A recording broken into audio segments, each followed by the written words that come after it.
क्या सफलता सिर्फ किस्मत का खेल है?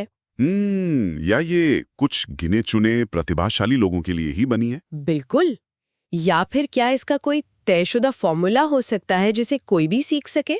और आज हम एक ऐसी ही किताब पर बात करने वाले हैं जो दावा करती है कि उसने इस फॉर्मूले को क्रैक कर लिया है। हाँ, आज हम बात करेंगे नेपोलियन हिल की 1937 की क्लासिक किताब थिंक एंड ग्रो रिच पर। अब नाम सुनकर कई लोगों को लग सकता है कि ये कोई जल्दी अमीर बनने वाली स्कीम होगी। सही बात है, लेकिन ये किताब उससे कहीं ज्यादा गहरी है। और इसके पीछे की कहानी भी बहुत दिलचस्प है।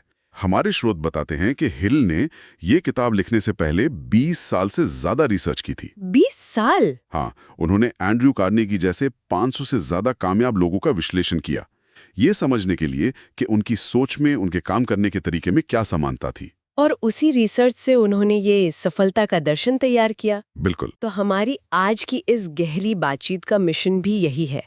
हम सिर्फ इन 13 सिद्धांतों की लिस्ट नहीं देखेंगे, बल्कि ये समझने की कोशिश करेंगे कि ग्रेट डिप्रेशन मतलब महामंदी के उस दौर में ये किताब इतनी बड़ी बेस्टसेलर कैसे बन गई। और क्या इसके सिद्धांत आज भी उतने ही प्रासंगिक हैं?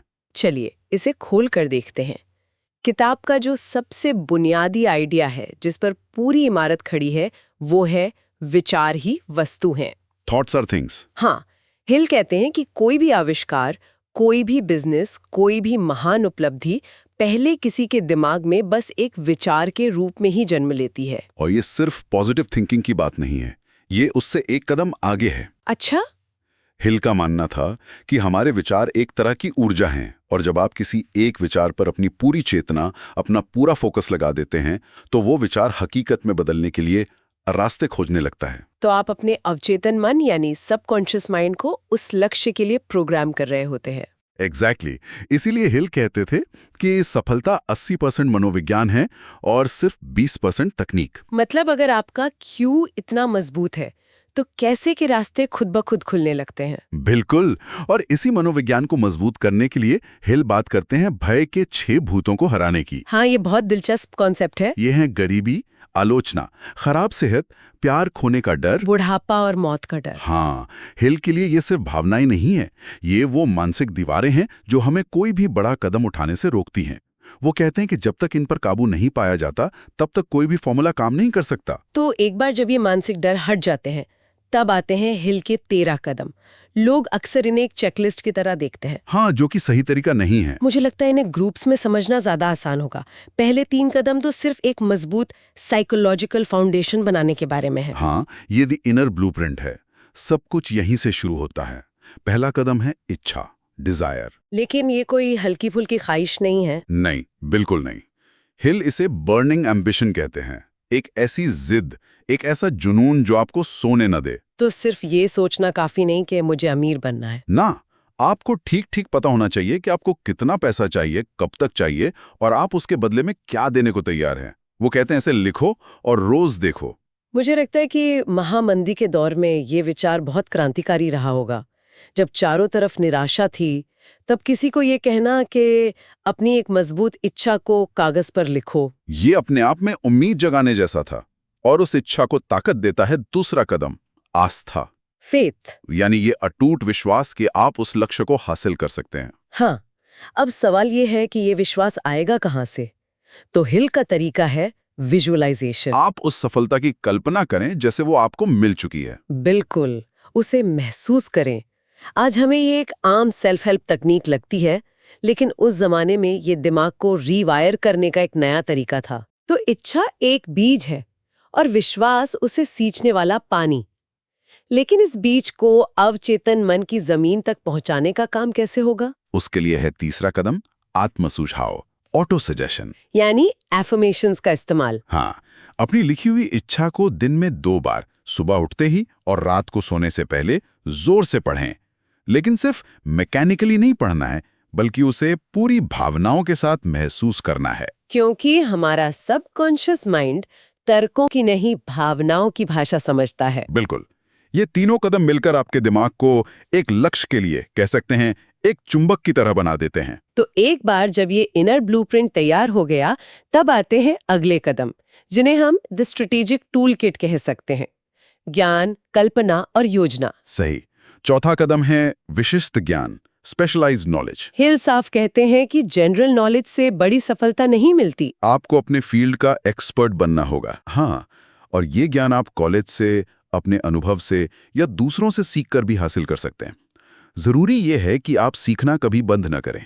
और उस ज्ञान को इस्तेमाल करने का टूल है पांचवा कदम, कल्पना, इमेजिनेशन। या हिल दो तरह की कल्पना की बात करते हैं। एक है सिंथेटिक, यानी पुराने आइडियाज को नए तरीके से जोड़कर कुछ बनाना। जैसे उबर ने टैक्सी और टेक्नोलॉजी के पुराने आइडियाज को जोड़ दिया। बिल्कुल सही उदाहरण है। और दूसरी है क्रिएटिव इमेजिनेशन, जहां से बिल्कुल नए ओरिजिनल आइडियाज आते हैं। तो जब भी कोई मुश्किल आए तो ये नहीं सोचना कि रास्ता बंद है, बल्कि ये सोचना है कि और क्या रास्ते हो सकते हैं। एग्जैक्टली। अपनी कल्पना का इस्तेमाल करो। ठीक है, तो आपके पास ज्ञान है, आपके पास कल्पना से निकले आइडियाज है। अब आता है छठा कदम, संगठित योजना, ऑर्गेनाइज्ड प्लानिंग। यानी एक ठोस एक्शन प्लान बनाना। और यहीं पर हिल अपना सबसे शक्तिशाली कॉन्सेप्ट इंट्रोड्यूस करते हैं, मास्टरमाइंड समूह। हाँ, और मास्टरमाइंड सिर्फ नेटवर्किंग या दोस्त बनाना नहीं है, ये एक गहरा सिद्धांत है। क्या मतलब है इसका? इसका मतलब है 2 या 2 से ज्यादा लोगों का एक ऐसा समूह बनाना जो एक ही लक्ष्य के लिए पूरी ईमानदारी और सामंजस्य के साथ काम करे। हिल का मानना था कि जब ऐसे दिमाग एक साथ मिलते हैं तो एक तीसरी अदृश्य शक्ति पैदा होती है। एक थर्ड माइंड? हाँ, ये सम्मिलित बुद्धि किसी भी अकेले व्यक्ति की बुद्धि से कहीं ज्यादा शक्तिशाली होती है। लेकिन क्या इसमें एक खतरा नहीं है? अगर आपके समूह में सभी लोग एक जैसा ही सोचते हों तो ये ग्रुप थिंक को जन्म नहीं दे सकता? ये एक बहुत अच्छा सवाल है और इसका जवाब हिल के सामंजस्य यानी हार्मनी शब्द में छिपा है। अच्छा। सामंजस्य का मतलब एक जैसा सोचना नहीं है, बल्कि एक ही लक्ष्य के लिए सम्मानपूर्वक काम करना है। आज की कॉर्पोरेट दुनिया में जिसे हम कॉग्निटिव डाइवर्सिटी कहते हैं, हिल उसकी बात 80 साल पहले कर रहे थे। कमाल है, जब अलग-अलग सोच और स्किल सेट वाले लोग एक ही लक्ष्य पर काम करते हैं तो वो ऐसे समाधान निकाल सकते हैं जो कोई अकेला व्यक्ति कभी सोच भी नहीं सकता था। तो अब हमारे पास एक मजबूत मानसिकता है, एक स्ट्रेटेजिक टूल किट है और एक मास्टरमाइंड टीम भी है। पर ज्यादातर लोग यहीं आकर रुक जाते हैं। हाँ, योजनाएं बहुत बनती हैं पर अमल नहीं होता। शायद इसीलिए अगला कदम द इंजन ऑफ एक्शन पर है। बिल्कुल। 7वां कदम है निर्णय, डिसीजन। हिल ने अपनी रिसर्च में पाया कि कामयाब लोग फैसले तुरंत और दृढ़ता से लेते हैं। और एक बार फैसला ले लिया तो उसे बदलते बहुत धीरे धीरे हैं। हाँ, अगर जरूरत पड़ी तो। वहीं नाकामयाब लोग फैसले बहुत धीरे धीरे लेते हैं और उन्हें हर किसी की राय सुनकर फटाफट बदल देते हैं। टाल मटोल को उन्होंने सफलता का सबसे बड़ा दुश्मन कहा है। बिल्कुल। और फैसले पर टिके रहने की ताकत देता है 8वां कदम, दृढ़ता, परसिस्टेंस। ये शायद इस किताब का सबसे जरूरी सिद्धांत है, खासकर उस डिप्रेशन के दौर के लिए। आसान बिल्कुल नहीं होता। इसीलिए हिल इसे सिर्फ इच्छा शक्ति का खेल नहीं मानते।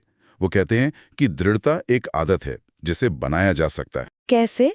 हर हार को एक अस्थायी हार के रूप में देखकर उससे सीखना, अपनी योजना को बेहतर बनाना और फिर से कोशिश करना। और यहाँ पर आपका मास्टरमाइंड समूह आपकी सबसे बड़ी ताकत बनता है। सही कहा, जो कि 9वां कदम भी है। जब आप हार मानने वाले होते हैं तो वही समूह आपको सहारा देता है और आगे बढ़ने के लिए प्रोत्साहित करता है। तो ये सभी कदम एक दूसरे से जुड़े हुए हैं। अब आते हैं किताब के उस हिस्से पर जो सबसे ज्यादा रहस्यमयी और विवादास्पद भी माना जाता है। हाँ, जैसे आप द अनसीन फोर्सेस कह सकती हैं। इसकी शुरुआत होती है 10वें कदम से, यौन ऊर्जा का रूपांतरण, the mystery of sex transmutation. ये सुनने में थोड़ा अजीब लगता है। हाँ, और अक्सर लोग इसे गलत समझते हैं। हिल का तर्क बहुत सीधा था। क्या था वो? यौन इच्छा इंसान की सबसे शक्तिशाली भावनाओं और ऊर्जाओं में से एक है। ये इतनी शक्तिशाली है कि लोग इसके लिए अपनी जान जोखिम में डाल देते हैं। हिल ने कहा कि अगर इस जबरदस्त ऊर्जा को सिर्फ शारीरिक अभिव्यक्ति से हटाकर किसी रचनात्मक लक्ष्य की तरफ मोड़ दिया जाए तो ये आपको असाधारण प्रतिभा और दृढ़ता दे सकती है। तो आसान भाषा में समझें तो ये अपनी सबसे शक्तिशाली ड्राइव को किसी बड़े रचनात्मक काम में चैनल करने की कला है। बिल्कुल, जैसे एक एथलीट अपनी पूरी ऊर्जा खेल में लगा देता है या एक कलाकार अपनी कला में। ये दमन के बारे में नहीं है, ये दिशा बदलने के बारे में। प्रिसाइजली।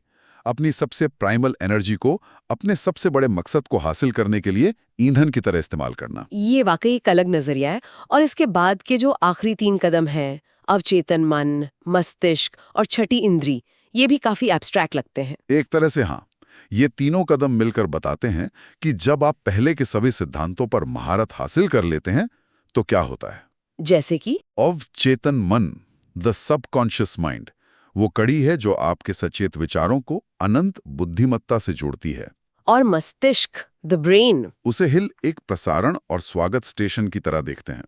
जैसे एक रेडियो सही फ्रीक्वेंसी पर ट्यून होने पर ही गाना पकड़ता है, वैसे ही हमारा दिमाग जब किसी लक्ष्य पर पूरी तरह फोकस्ड होता है तो वो उससे जुड़े आइडियाज और मौकों को पकड़ना शुरू कर देता है, जो पहले हमें दिखाई नहीं देते थे। बिल्कुल। और इन सब का नतीजा है 13वां और आखिरी कदम, छठी इंद्री, द सिक्स्थ सेंस, जिसे हम अंतर्ज्ञान या इंट्यूशन कह सकते हैं। सही। हिल के लिए ये कोई जादुई शक्ति नहीं है, ये विकसित की गई एक क्षमता है। अच्छा। जब आप अपने दिमाग को डर से साफ कर लेते हैं, एक लक्ष्य पर केंद्रित करते हैं और लगातार उस पर काम करते हैं, तो आपका अंतर्ज्ञान तेज हो जाता है। आपको सही समय पर सही गट फीलिंग आने लगती है। तो इस सब का क्या मतलब है?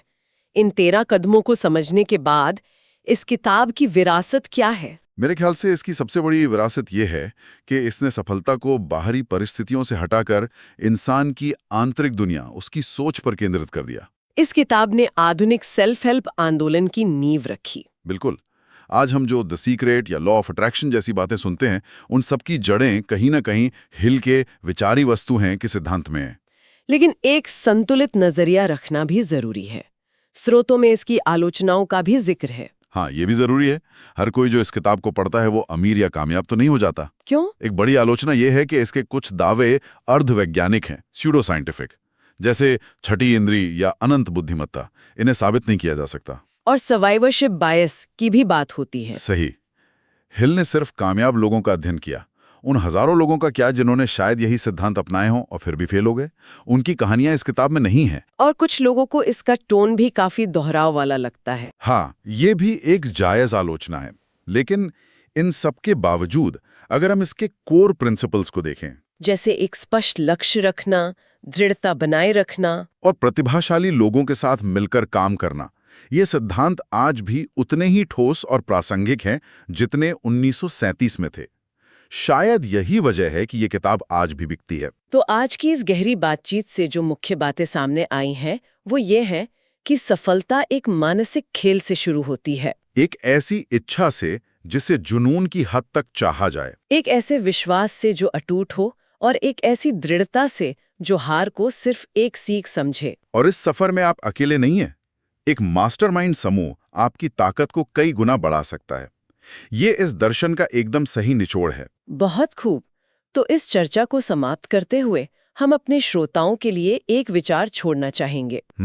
अगर नेपोलियन हिल का ये सिद्धांत सही है कि विचार ही वस्तु हैं, तो आज ऐसा कौन सा एक विचार है जिसे अपनी पूरी एकाग्रता और ऊर्जा देना सबसे सार्थक होगा?